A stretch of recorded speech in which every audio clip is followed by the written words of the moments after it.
سلام دوستای عزیزم، حالتون چطوره؟ امیدواریم که هر جا که هستین حالتون خوب و عالی باشه. منم سلام میکنم بهتون. امیدوارم هر کجای این دنیا که هستید حال دلتون عالی باشه.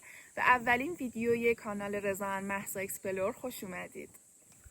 بله، این اولین ویدئوی کانال جدیدمون رضا مهسا اکسپلور هستش. میدونم که خیلیاتون ما رو میشناسید و شاید هم خیلیاتون برای اولین باره که ما رو میبینید. ما یک کانال دیگه داریم به نام رضا مهسا تراولرز که الان که دارم با شما صحبت میکنم حدود 330,000 سابسکرایب داره. ما در اون کانال زیبایی‌های کشور زیبای ایران رو به جهانیان نشون میدیم.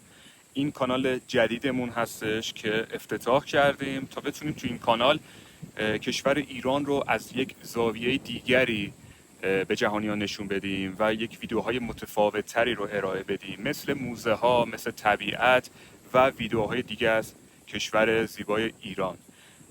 ما مانند کانال قبلی که یک خانواده بزرگی اونو حمایت کردن، به حمایت شما برای پیشرفت و رشد این کانال نیاز داریم. کمکمون کنید و این کانال رو سابسکرایب کنید، ویدیوها رو ببینید، به دوستانتون معرفی کنید تا اینکه بتونیم این کانال رو هم مثل کانال قبلی بزرگ کنیم، رشد بدیم و حمایت و همیشه پشتیبانی شما رو داشته باشیم.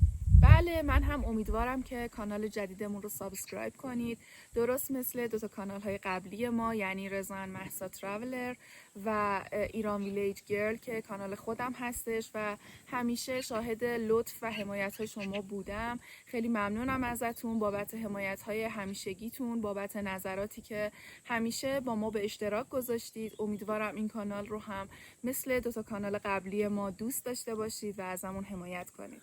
مرسی ازتون. بله، خیلی ممنونم از اینکه این ویدیو رو دیدید.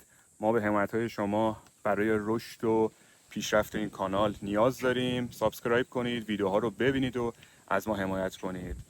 به امید ویدیوهای بهتر و بیشتر، منتظر ویدیوهای بیشتر باشید از این کانال. تا ویدیو بعدی، خداحافظ. خدا نگهدار.